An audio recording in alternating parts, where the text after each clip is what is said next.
여러분 안녕하십니까, 아이구루입니다. 시력 검사를 마치고 나서 금한테를 쓰고 워킹 테스트라고 하죠. 걸어보라고 하지 않습니까? 걸어보는데 유난히 어지럽다라고 한다면 아주 신중하게 도수를 판단해야 된다는 말씀을 드려보도록 하겠습니다. 얼마 전에 40세이신 여성분이 시력 검사를 했습니다. 근데 이분은 평소에 콘택트 렌즈만을 많이 쓰시던 분입니다. 콘택트 렌즈를 구매하러 오셨다가 안경도 구매해 볼까 라고 하시면서 시력 검사를 하셨습니다.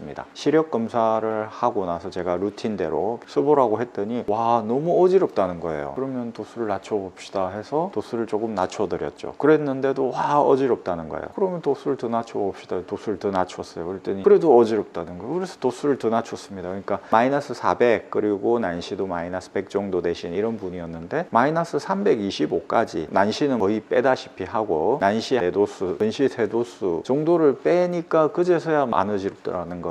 맞춰드렸어요. 그러면서 충분히 말씀드렸죠. 어지럽다고 하시니까 어쩔 수 없이 도수를 빼는 겁니다. 조금 덜 보일 수 있습니다. 보십시오. 덜 보이죠? 네, 덜 보인다는 거죠. 이 정도가 자기는 괜찮은 것 같다 라고 해서 그렇게 했죠. 마이너스 300까지 뺐는데 이건 너무 안 보인다 그래서 바로 직전 도수 마이너스 325로 해달라 해서 325로 했습니다. 그 다음날 전화가 오는 거죠. 안 보인다는 거예요. 원래 도수대로 하면 잘 보였을 텐데 어지럽다고 해서 낮추고 한 거 아닙니까? 좀 쓰시다가 도수를 올려 나가셔야 됩니다 라고 말씀드렸어요. 그랬더니 너무 안 보인다는 거예요. 그러면 어떻게 해드릴까요? 도수를 바꿔주시면 안 되냐는 거죠. 그래서 바꿔드릴 수도 있습니다. 비용이 드냐? 당연히 비용이 들죠. 좀 실망하셨는지 예, 알겠습니다 하고 전화를 끊으셨습니다. 이런 경우가 발생하는 이유가 뭘까요? 루틴대로 제가 검사를 해드렸습니다. 그런데 유난히 어지럽다. 여러 가지 요인이 있겠죠. 콘택트 렌즈를 많이 쓰셔가지고 사위가 있을 수도 있고 이렇죠. 그렇지만 사위 검사까지 진행하지 않았죠. 왜냐하면 자기는 집에서만 간단하게 쓴다는 거예요.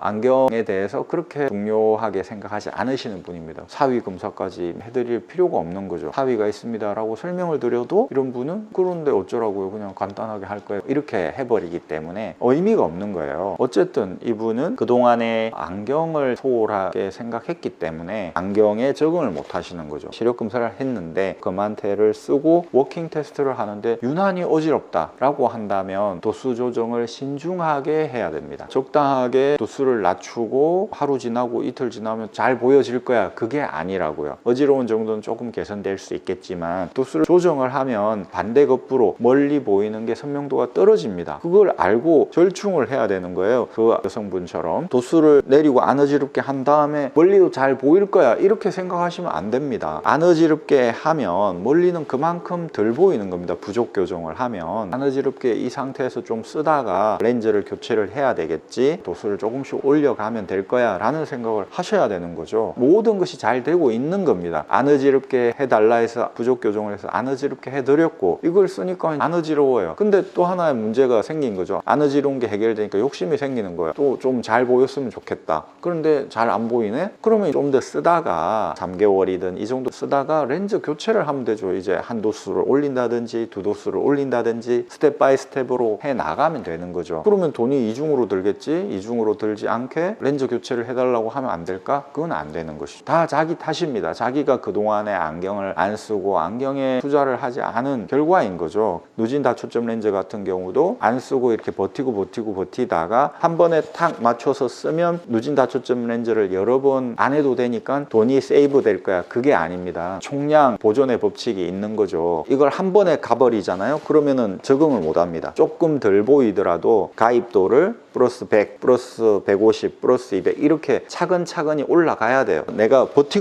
버티다가 누진 다초점 렌즈를 썼어요. 지금 플러스 250을 넣어야 되는 상황입니다. 그렇다고 지금 막바로 넣어버리면 어지러워서 적응을 못 하십니다. 250 필요하신 분이지만 이분이 처음 누진 다초점 렌즈를 쓴다라고 한다면 플러스 125나 플러스 150 정도를 넣어야 되는 것이죠. 숙련된 검안사는 그렇게 넣어드립니다. 그러면 당연히 가까이가 별로 안 보여요. 다니기는 괜찮고 어지럽진 않고 뭐 적응하는데 별 이상은 없는데 가까이가 안 보여요 라고 말을 합니다. 그러면 렌즈 교체를 하셔야 됩니다. 아니 6개월밖에 안 했는데 또 렌즈를 교체해요? 총량 보존의 법칙이 적용되는 거죠. 돈은 똑같이 들어간다는 것입니다. 진작에 썼으면 그만큼 고생을 덜 하고 1년, 2년 충분히 쓴 다음에 교체를 했을 건데 그게 안 되니까 6개월만 쓰고 교체를 하는 것이죠. 결국은 과정이 필요한 거고 노력이 들어가는 것입니다. 그것을 건너뛰고 효율을 추구하려고 하면은 문제가 생긴다라는 것입니다. 검안사 입장에서 시력 검사를 해드리고 워킹 테스트를 시켜보는데 유난히 어지럽다고 피드백이 오면 이분은 그동안에 안경에 들여야 할 시간과 돈, 그런 어떤 과정, 노력을 전혀 들이지 않은 분이었구나 라는 생각을 하면서 충분히 설명을 해야 되겠죠. 과정이 있어야 된다. 총량 보존의 법칙이 적용된다. 이걸 맞추시고 다시 3개월 정도 뒤에 교체를 해 나갈 생각을 하셔야 된다 라는 말씀을 드려야 되겠죠. 그 다음날 바로 전화가 올 가능성이 크다라는 생각을 해야 됩니다. 시력 검사를 하고 났는데 유난히 어지럽다 내가 라고 한다면 아주 신중하게 도수 결정을 해야 된다는 말씀을 드렸습니다. 그 도수 결정은 검안사와 내가 상의를 해서 내리는 겁니다. 그거에 대한 책임은 내가 져야 되는 것입니다. 검안사가 지는 게 아니고 시간이 지나면 다 괜찮아지겠지, 그렇지가 않습니다. 안 어지럽든 잘 보이든 둘 중에 하나지, 안 어지럽고 잘 보이고 이게 다 될 것이다 라고 생각하시면 안 된다는 것입니다. 둘 중에 하나를 선택해야 되고 스텝 바이 스텝으로 해 나가야 된다는 것입니다. 원샷 원킬로 다 해결될까요? 그거는 없다니까요. 여러분 감사합니다. 아이구루였습니다. 또 찾아뵙겠습니다.